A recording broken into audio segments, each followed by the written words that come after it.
Hello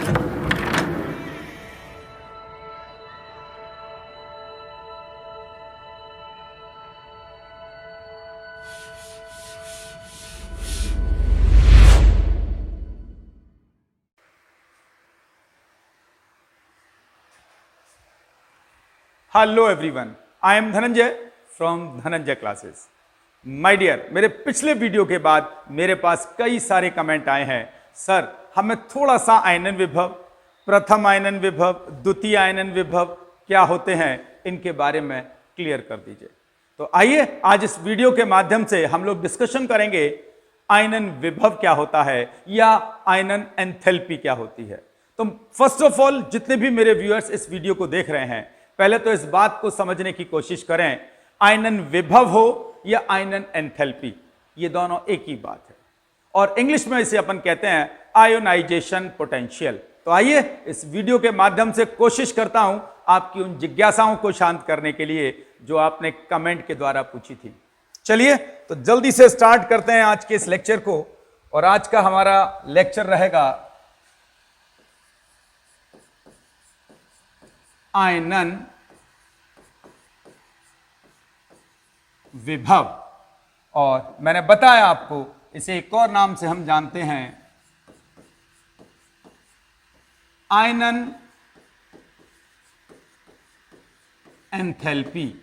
तो मेरे सारे व्यूअर्स तैयार हो जाइएगा, आज का हमारा डिस्कशन आयनन विभव को लेकर ही है।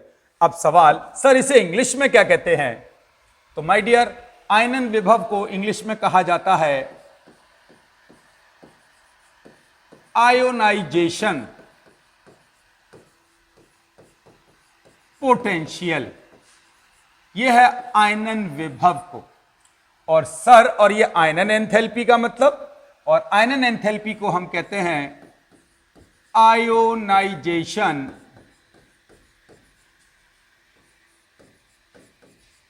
एंथैल्पी। तो सबसे पहले मेरे सारे व्यूअर्स समझ लीजिए, आयनन विभव और आयनन एंथैल्पी एक ही बात है।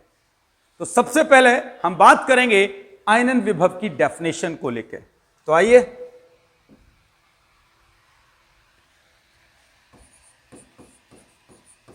किसी उदासीन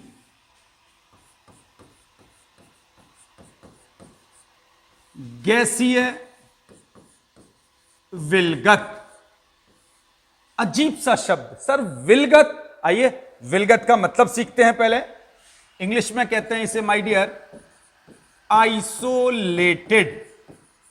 विलगत मींस आइसोलेटेड। आइसोलेटेड का मतलब एक ऐसा परमाणु जिसके आसपास कोई अन्य किसी प्रकार का परमाणु, आयन या अणु न हो, यानी वो परमाणु बिल्कुल अलग हो, उस परमाणु पर उसके आसपास किसी अन्य किसी भी कण का कोई प्रभाव ना हो, उसे मेरी केमिस्ट्री में कहते हैं आइसोलेटेड। तो आइए, किसी उदासीन गैसीय विलगत परमाणु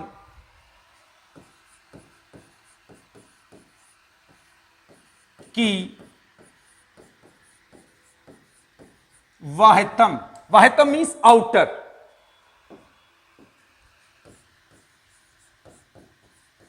आउटर कक्षा से एक इलेक्ट्रॉन निकालने के लिए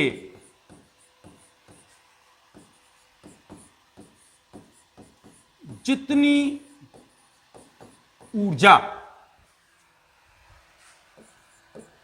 की आवश्यकता मीन्स नीड होती है, उसे उसका आयनन विभव कहते हैं। तो सबसे पहले हमें समझना होगा आयनन विभव है क्या। जैसे कोई भी हमारा एक उदासीन गैसीय परमाणु, यहां दो शब्द बहुत इंपॉर्टेंट माय डियर आपको याद रखने पड़ेंगे। चाहता हूं मेरे सारे व्यूअर्स इस वर्ड के साथ जाएं।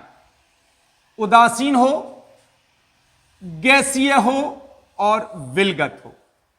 उदासीन का मतलब यानी जिस भी हम परमाणु की बात कर रहे हैं उस पर किसी प्रकार का पॉजिटिव या नेगेटिव चार्ज नहीं होना चाहिए। नंबर 1, गैसीय परमाणु हो। सर गैसीय क्यों? क्योंकि जब हम किसी भी परमाणु की सॉलिड स्टेट या लिक्विड स्टेट लेते हैं तो उसके पास अन्य पार्टिकल्स भी मौजूद होते हैं, जिससे उस परमाणु के आयनन विभव पर कोई ना कोई प्रभाव उस परमाणु के आसपास के कणों के कारण आएगा।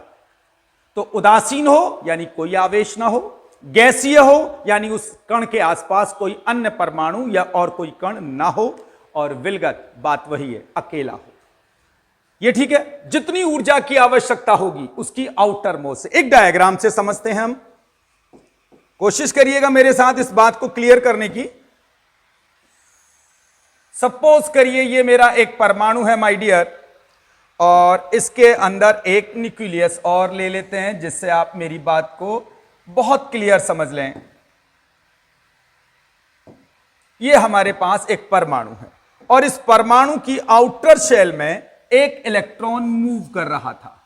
तो आप अच्छे से जानते हैं इस इलेक्ट्रॉन पर नाभिक का यानी कि न्यूक्लियस का एक फोर्स ऑफ अट्रैक्शन लगा होगा, यानी नाभिक के अंदर जो न्यूट्रॉन और प्रोटॉन अवेलेबल हैं, कौन कौन है? न्यूट्रॉन है और प्रोटॉन है। तो जो प्रोटॉन पॉजिटिवली चार्ज है वो इस इलेक्ट्रॉन को अपनी ओर फोर्स ऑफ अट्रैक्शन से अट्रैक्ट किए होगा। अब हम चाहते हैं कि इस परमाणु के इस इलेक्ट्रॉन को इसकी आउटर शेल से बाहर कर दें, तो तय मानिएगा हमें इसके लिए एक एनर्जी देनी पड़ेगी इस इलेक्ट्रॉन के लिए। एनर्जी ऊर्जा। तो इस इलेक्ट्रॉन को हमें जितनी ऊर्जा देनी पड़ेगी माय डियर, वही एनर्जी कहलाएगी इस एटम का आयनन विभव। क्लियर है माय डियर? आगे चलते हैं।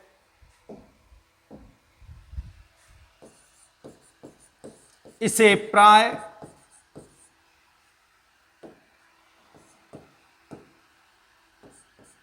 IE या डेल्टा H से प्रदर्शित करते हैं। बड़ी इंपॉर्टेंट बात है। यानी कि जब आप अपनी टेक्स्ट बुक्स पढ़ेंगे या जब आप कॉम्पिटिटिव बुक्स पढ़ रहे होंगे तो वहां आपको आयनाइजेशन पोटेंशियल को रिप्रेजेंट करने के लिए या तो IE लिखा होगा, IE stand for ionisation, E stand for enthalpy. So IE की फुल फॉर्म हो गई आयोनाइजेशन एंथैल्पी। और my dear delta H, this is the second way of presentation of ionisation potential. तो जब भी कभी आप अपनी बुक को देखें, इन दो वर्ड को आने पर तुरंत समझ जाएं कि वो आयनन विभव की बात कर रहा है। ठीक है, आगे चलते हैं बड़ी इंपॉर्टेंट बात पर जो नोट करने वाली बात है। क्या? आयनन विभव का मात्रक कौन कौन हो सकते हैं? There are 3 possibilities. The first,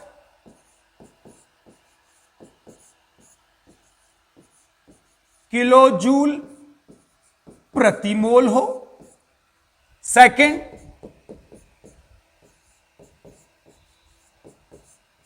kilo calorie प्रति मोल हो। या थर्ड,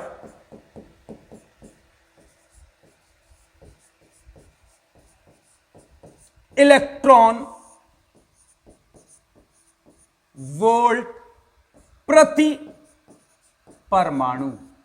तो माय डियर, जब आप कॉम्पिटिटिव क्वेश्चंस करेंगे, जब आप ऑब्जेक्टिव क्वेश्चन कर रहे होंगे, तो वहां हो सकता है आपसे एक न्यूमेरिकल यही आ जाए, एक क्वेश्चन यही आ जाए, what is the unit of ionisation potential. So my dear, kilojoule प्रति मोल भी हो सकती है, किलो कैलोरी प्रति मोल भी हो सकती है, और इलेक्ट्रॉन वोल्ट प्रति परमाणु भी हो सकती है। तो तैयार रहिएगा, ऐसा ना हो कि वहां पर ये तीनों ऑप्शन भी हो और लास्ट में फोर्थ ऑप्शन हो उपरोक्त सभी। तो इस क्वेश्चन का आंसर आना है उपरोक्त सभी। क्योंकि आयोनाइजेशन पोटेंशियल की यूनिट किलो जूल पर मोल, किलो कैलोरी पर मोल और इलेक्ट्रॉन वोल्ट पर परमाणु भी हो सकता है। और इसे सिंबलिकली अपन समझने की कोशिश करें तो इसे आप देखेंगे केजे पर मोल, इस प्रकार से इसे रिप्रेजेंट किया जाएगा। इसे के कैलोरी पर मोल इस प्रकार से रिप्रेजेंट किया जाएगा और इसे इलेक्ट्रॉन वोल्ट पर एटम। यदि अपन सिंबलिकली जाने की बात करें, प्रतीकात्मक रूप से समझने की बात करें, तो हो सकता है आपको इस प्रकार से समझाई जाए। तो यह तो समझ में आ गया होगा आपको कि आखिर आयनन विभव है क्या। तो कोई भी हम एटम लें, बी रिमेंबर, वो गैसीय हो, न्यूट्रल एटम हो, तो किसी उदासीन परमाणु की वाहितम कक्षा से एक इलेक्ट्रॉन निकालने के लिए आपको जितनी एनर्जी की जरूरत होगी वही एनर्जी उस एटम की प्रथम आयनन विभव होगी। और इसे हम इसीलिए सिंबलिकली जाएं तो इसे यूं भी लिख देते हैं IE1। IE1 का मतलब because we are going to remove one electron of this atom. जब हम किसी भी परमाणु की वाहितम कक्षा से एक इलेक्ट्रॉन निकालते हैं तो उसके लिए जो एनर्जी रिक्वायर्ड है उसे हम प्रथम आयनन विभव भी कहते हैं। क्लियर हो रही है मेरी बात? और यदि क्लियर नहीं हो रही है तो आइए जल्दी से एक वापस डायग्राम के माध्यम से समझने की कोशिश करते हैं। सुनिएगा फ्रेंड्स और समझिएगा मेरी बात। Suppose this is an atom, ये एक हमारा परमाणु है और इसके अंदर हमने ये एक न्यूक्लियस ले लिया है। This is an nucleus of the atom.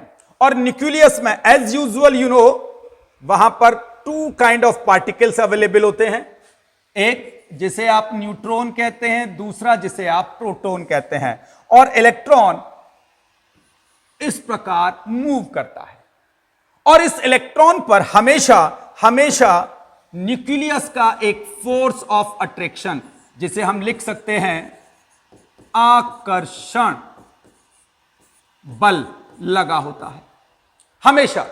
अब हम इस इलेक्ट्रॉन को जब बाहर निकालना चाहेंगे तो जो एनर्जी देनी पड़ रही है वो हमारी प्रथम आयनन विभव हो गई है। बहुत ध्यान से सुनते रहिएगा मेरी बात। इसे अपन सिंबलिकली समझने की कोशिश करें तो यूं भी लिख सकते हैं, सपोज करिए M इज एन एटम और हमें इसमें से एक इलेक्ट्रॉन निकालना है। यदि एक इलेक्ट्रॉन निकालना है तो इस पर एक पॉजिटिव चार्ज आ जाएगा। क्लियर है मेरी बात? और जब एक पॉजिटिव चार्ज आएगा तो इस इलेक्ट्रॉन को निकालने के लिए जो एनर्जी रिक्वायर्ड होगी, जिसे हम या तो IE1 कह सकते हैं और सिंबलिकली डेल्टा H1 कह सकते हैं। तो यह कहलाएगी, 1 का मतलब है पहला इलेक्ट्रॉन निकालने के लिए दी गई energy. Is that clear my dear? तो यदि आप किसी भी एटम की आउटर मोस्ट शेल से फर्स्ट इलेक्ट्रॉन निकालने जा रहे हैं, पहला इलेक्ट्रॉन निकालने जा रहे हैं, तो वो हमेशा फर्स्ट आयोनाइजेशन, यानी कि हिंदी में इसे लिख दूं आप सबके लिए तो इसे हम कहेंगे प्रथम आयनन विभव। अब वापस किसी ने हमसे कहा क्या कि अब हम चाहते हैं कि अभी जिससे आपने फर्स्ट इलेक्ट्रॉन निकाला है, अब इससे आप सेकंड एक और इलेक्ट्रॉन निकालिए। बी रिमेंबर, उसी से निकालिए जिससे पहला वाला निकाला था। तो आइए पहला निकालने के बाद, यानी कि this is the first case and now second case. अब हमारे पास है M+, अब न्यूट्रल नहीं है, ये है। अब इसमें से एक और इलेक्ट्रॉन निकालने की बात करते हैं, then it will have +2 charge +1 electron. और माय डियर, इसका रिप्रेजेंटेशन स्टाइल क्या होगा, थोड़ा सा समझने की कोशिश करिएगा मेरे साथ। अब हम इसे कहेंगे सिंबलिकली IE2 और we can write delta H2। यह 2 का मतलब है अब हमने उसी परमाणु जिससे पहला इलेक्ट्रॉन निकाला था, उसी से अब हम एक और इलेक्ट्रॉन निकालने जा रहे हैं। जब हम किसी परमाणु से एक इलेक्ट्रॉन निकालने के बाद दूसरा इलेक्ट्रॉन निकालते हैं तो जितनी एनर्जी रिक्वायर्ड है वो हमेशा उसका द्वितीय आयनन विभव या सेकेंड आयोनाइजेशन पोटेंशियल या सेकेंड आयोनाइजेशन एंथैल्पी कहलाती है। तो इसे हिंदी भाषा में हम लिख सकते हैं द्वितीय आयनन विभव। Is that clear my dear? अब थोड़ा और आगे चलते हैं। सर यदि हम इससे तीसरा इलेक्ट्रॉन भी निकालने की कोशिश करें, किससे? अब इससे पहला निकाल चुके हैं, दूसरा निकाल चुके हैं, अब हम एक और इलेक्ट्रॉन निकालने की कोशिश करते तो सर क्या होता? तो थर्ड पॉसिबिलिटी है, अब m+2 नहीं है, ये m+3 है, और सॉरी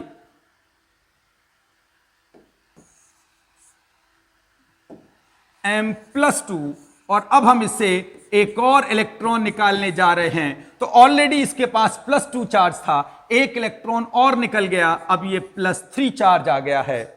जैसे ही +3 चार्ज आएगा माय डियर, अब हम इसे कहेंगे IE3 और डेल्टा H3, और हिंदी में कहेंगे इसे तृतीय आयनन विभव। उम्मीद करता हूं माय डियर्स अब आपको समझ में आने लगा होगा कि ये प्रथम आयनन विभव क्या होता है, द्वितीय आयनन विभव क्या होता है, तृतीय आयनन विभव क्या होता है। कई सारे मेरे बॉयज और गर्ल्स कंफ्यूज होते हैं, वो द्वितीय आयनन विभव को इस प्रकार से डिफाइन करते हैं, सर जब हम किसी उदासीन परमाणु से 2 इलेक्ट्रॉन निकालते हैं तो जो आयनन विभव की जरूरत होती होगी या जो एनर्जी की जरूरत होती होगी उसे द्वितीय आयनन विभव कहते हैं। नेवर, हम हमेशा परमाणु से एक एक करके ही इलेक्ट्रॉन निकालते हैं। सबसे पहले पहला इलेक्ट्रॉन निकाला जाएगा, तब प्रथम आयनन विभव, फिर जब इस पर +1 चार्ज आ जाएगा और एक और इलेक्ट्रॉन निकालेंगे तब वो कहलाएगा सेकेंड आयोनाइजेशन पोटेंशियल। अब 2 इलेक्ट्रॉन निकाले जा चुके हैं, अब तीसरा इलेक्ट्रॉन निकालने जा रहे हैं तो उसे हम कहेंगे थर्ड आयोनाइजेशन पोटेंशियल। तो याद करिएगा, ऐसे मत बोलिएगा कि एक इलेक्ट्रॉन निकालने के लिए आवश्यक ऊर्जा प्रथम आयनन विभव, 2 इलेक्ट्रॉन निकालने के लिए आवश्यक ऊर्जा द्वितीय आयनन विभव और 3 इलेक्ट्रॉन निकालने के लिए तृतीय आयनन विभव। Never my dear, and don't behave like that.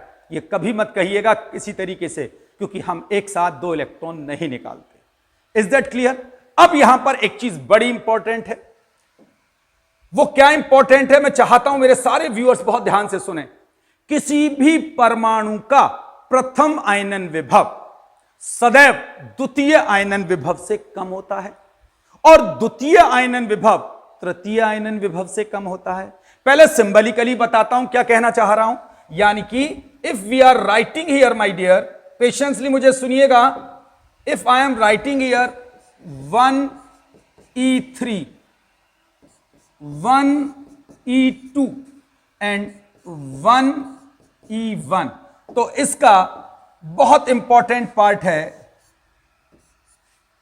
यानी कि आयनन विभव इस डायरेक्शन में जाने पर घटता है, यानी कि प्रथम आयनन विभव से ज्यादा द्वितीय आयनन विभव और द्वितीय से ज्यादा तृतीय आयनन विभव होता है। अब फिर सवाल आएगा आपका, क्यों सर ऐसा क्यों होता है? तो बहुत सिंपल सा आंसर है। जब हमने पहला इलेक्ट्रॉन निकाला था माय डियर, जब हमने किसी परमाणु से पहला इलेक्ट्रॉन निकाला था तब यह परमाणु न्यूट्रल उदासीन था, यानी इस पर कोई पॉजिटिव चार्ज नहीं था। तब हमने इसका पहला इलेक्ट्रॉन निकाला था, वो था प्रथम आयनन विभव। लेकिन जब हम इससे एक इलेक्ट्रॉन निकाल चुके थे तब इस पर पॉजिटिव चार्ज आ गया, यानी इसके नाभिक में नंबर ऑफ प्रोटॉन्स की संख्या उसके इलेक्ट्रॉन की संख्या से अब एक ज्यादा हो चुकी है। क्यों हो चुकी है? क्योंकि एक इलेक्ट्रॉन निकलने के बाद उस पर एक पॉजिटिव चार्ज आ गया। इसका मतलब नाभिकीय आवेश का मान बढ़ गया। नाभिकीय आवेश क्यों बढ़ा? क्योंकि इलेक्ट्रॉन निकलने पर कंपैरेटिवली एक प्रोटॉन ज्यादा हो गया। समझ रहे हैं मेरी बात? तो नाभिकीय आवेश बढ़ने के कारण वाह्यतम कक्षा के इलेक्ट्रॉन पर नाभिक का आकर्षण यानी फोर्स ऑफ अट्रैक्शन बढ़ गया। इसीलिए उस फोर्स ऑफ अट्रैक्शन के कारण हमें लिटिल मोर एनर्जी सप्लाई करनी पड़ेगी उससे एक और इलेक्ट्रॉन निकालने के लिए।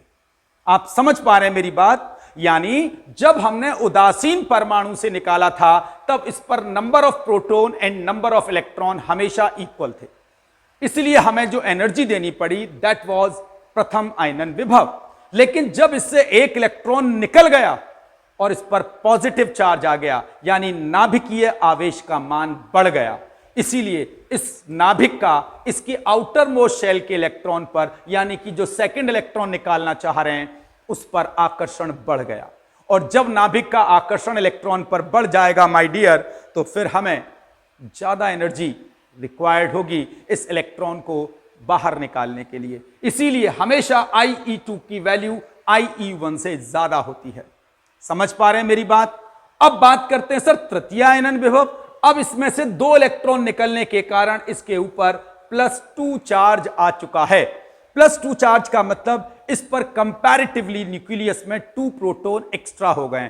कंपैरेटिवली, वैसे एक्स्ट्रा नहीं हुए, क्योंकि 2 इलेक्ट्रॉन निकलने की वजह से नाभिक पर 2 धनावेश की वैल्यू ज्यादा हो गई। और जब 2 धनावेश ज्यादा हो गए तो इसके इलेक्ट्रॉन पर आकर्षण और ज्यादा स्ट्रांग हो गया। और जब आकर्षण और ज्यादा मजबूत हो गया, इसीलिए माय डियर इस थर्ड इलेक्ट्रॉन को निकालने के लिए, फर्स्ट, सेकंड और थर्ड इलेक्ट्रॉन को निकालने के लिए अब सेकंड से भी ज्यादा एनर्जी देनी होगी, क्योंकि नाभिकीय आवेश धनावेश बढ़ गया है। इसीलिए हमेशा तृतीय आयनन विभव किसी भी परमाणु का द्वितीय आयनन विभव से और द्वितीय आयनन विभव प्रथम आयनन विभव से सदैव ज्यादा होता है। यह बात हमेशा याद रखिएगा। क्लियर है? अब बात आती है सर जब हम इनके न्यूमेरिकल्स करेंगे तो ये जो इलेक्ट्रॉन वोल्ट, किलो कैलोरी और किलो जूल, इनके बीच कोई रिलेशन होता है? तो चलिए एक नोट जल्दी से करा देता हूं आपको, याद कर लीजिएगा माय डियर, बहुत इंपॉर्टेंट बात है। क्या? 1 इलेक्ट्रॉन वोल्ट प्रति परमाणु। बहुत ध्यान से सुनना, मुझे अच्छे से समझ में आएगी बात आपको मेरी। बराबर होती है 23.6 किलो कैलोरी प्रति मोल, बराबर होती है 96.42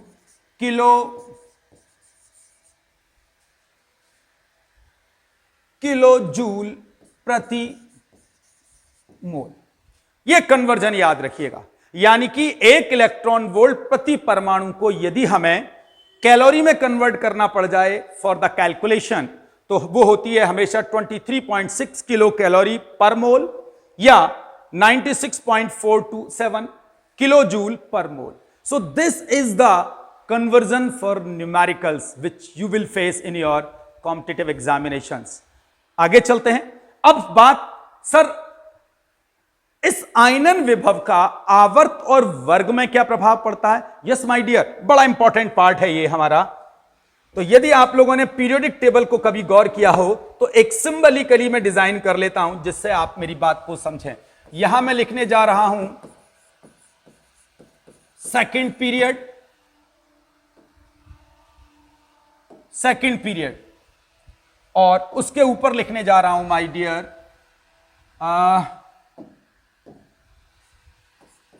फर्स्ट ग्रुप। सुनिएगा मुझे, समझिएगा मेरी बातों को। स्टार्ट करते हैं hydrogen, lithium, sodium, potassium, rubidium, caesium and francium. तो यदि कभी आपने पीरियोडिक टेबल को गौर किया हो तो मैंने फर्स्ट ए ग्रुप के सभी 7 मेंबर्स को यहां लिख दिया है। अब सेकंड पीरियड के सभी मेंबर्स को लिखने की कोशिश कर रहा हूं। आनंद लीजिएगा मेरे साथ इस आर्टिकल का माय डियर।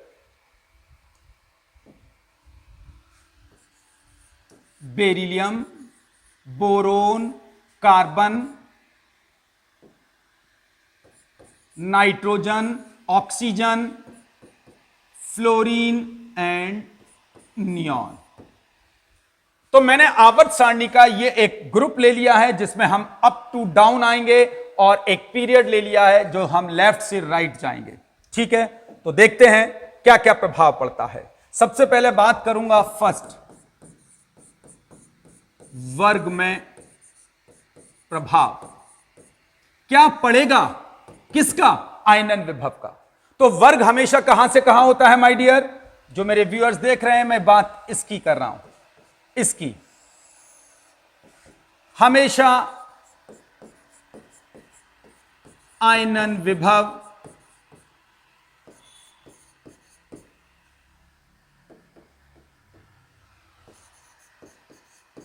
घटता है। तो याद करिएगा, इसे जल्दी से लिख लेते हैं। किसी वर्ग में ऊपर से नीचे आने पर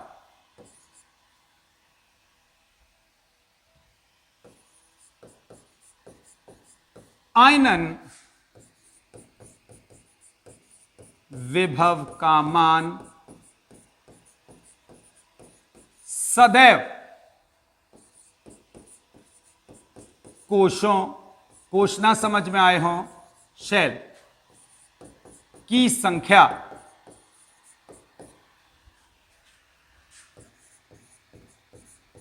बढ़ने के कारण घटता है।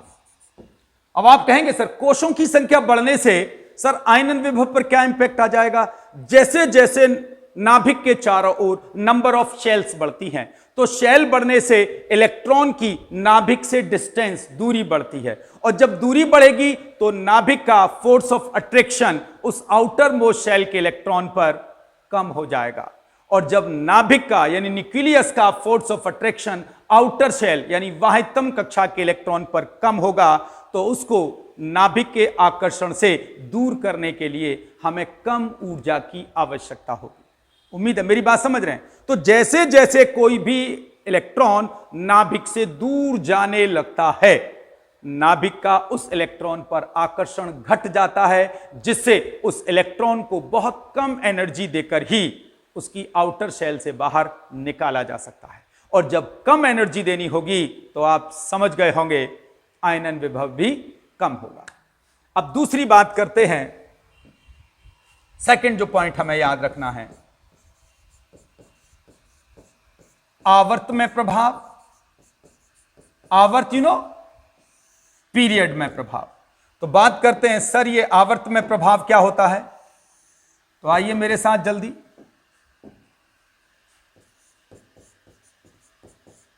किसी आवर्त में बाएं से दाएं जाने पर, बाएं का मतलब लेफ्ट हैंड और दाएं का मतलब राइट हैंड, यानी हम इसमें इस डायरेक्शन में आगे की ओर जा रहे हैं, तो बाएं से दाएं जाने पर आयनन विभव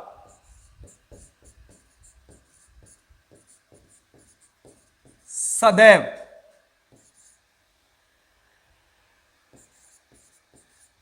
बढ़ता है, क्योंकि कोश तो वही रहती है, परंतु नाभिकीय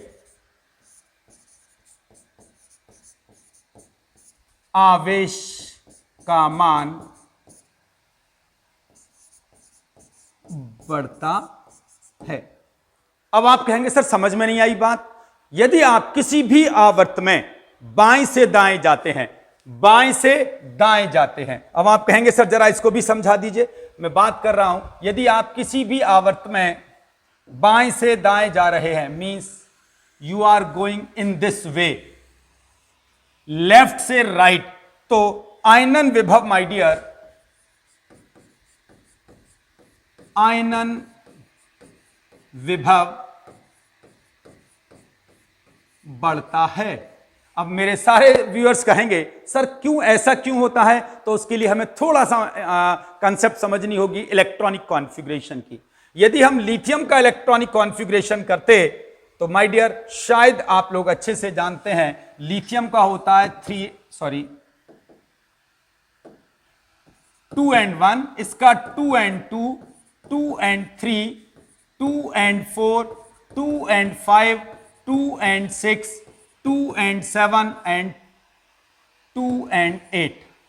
तो आपने देखा ये मैंने क्या कर दिया, इनका इलेक्ट्रॉनिक कॉन्फ़िगरेशन। तो आप देखिएगा सभी में नंबर ऑफ शेल 2 हैं, 2 शेल 2 शेल 2 शेल 2। तो क्या हो रहा है, नंबर ऑफ शेल कांस्टेंट हो गई है, जो मैंने लिखा है कोश तो वही रहती है सभी की सेकंड को, लेकिन न्यूक्लियस के अंदर नंबर ऑफ प्रोटॉन रेगुलर बढ़ रहे हैं। और जब नंबर ऑफ प्रोटॉन बढ़ेंगे यानी पॉजिटिव चार्ज बढ़ेगा, यानी कि न्यूक्लियर चार्ज बढ़ेगा। और जब नाभिकीय आवेश का मान बढ़ेगा तो force of attraction outermost shell के इलेक्ट्रॉन पर बढ़ जाएगा। और जब वाहितम कक्षा के इलेक्ट्रॉन पर आकर्षण बढ़ जाएगा तो उस इलेक्ट्रॉन को निकालने के लिए हमें कंपैरेटिवली ज्यादा एनर्जी की रिक्वायरमेंट होगी। और जब ज्यादा एनर्जी की जरूरत होगी माय डियर, तो आप समझ गए होंगे आयनन विभव भी ज्यादा होगा। तो अब आप इस बात को समझ सकते हैं कि किसी भी आवर्त में बाएं से दाएं जाने पर आयनन विभव सदैव बढ़ता है। क्यों बढ़ता है, उसका जवाब मैंने दिया। इसी प्रकार किसी वर्ग में ऊपर से नीचे आने पर आयनन विभव का मान सदैव घटता है, क्योंकि कोशों की संख्या बढ़ने पर आकर्षण बल घटता है। तो माय डियर, यह था आपके कमेंट के अनुसार आयनन विभव का। इस आयनन विभव पर कुछ एक इंपॉर्टेंट नोट भी आते हैं, तो वो इस वीडियो में कवर करना तो मुश्किल हो जाएगा। इसके लिए अपन एक और वीडियो डिजाइन करेंगे जिसमें हम सीखेंगे कि नाइट्रोजन का प्रथम आयनन विभव ऑक्सीजन से अधिक क्यों है। फिर उसमें बात करेंगे बेरिलियम का प्रथम आयनन विभव बोरोन से अधिक क्यों है, जबकि आवर्त और वर्ग के प्रभाव से तो आंसर कुछ और होना चाहिए। तो आज इस वीडियो में अपनी वाणी को यहीं विराम दूंगा और अगले वीडियो के इंतजार करिए। तब तक के लिए नमस्कार।